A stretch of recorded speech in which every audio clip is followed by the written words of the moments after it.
On the Stripe dashboard, click on the gear icon at the top right of the screen to go to your Stripe settings. On the account settings, you want to tap on the team and security option. Then hit on the add member button over here. Then start to add the email of the other persons that you want to have a role or a job on your Stripe account.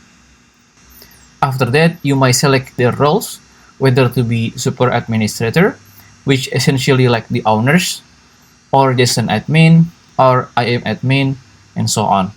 Every roles have their own explanation just below it.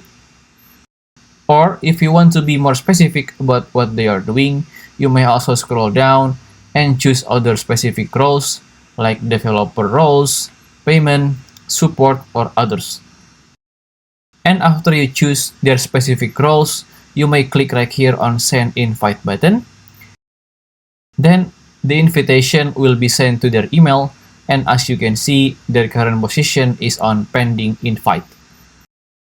From the perspective of the person or team members that you sent the invitation before, they will have to open their own email, and they will see the emails from the Stripes, and they have to click on this join account button to accept your invitation. Then your team members have to log in to their own Stripe account or creating a new one if they do not have any Stripe account at the moment. And that's it. After that, they were officially a part of your Stripe account, team member, either as admins, support, payment, and others. If you still have any question, just comment down below and I will try my best to guide and help you guys. If you find this video useful, please consider like and subscribe.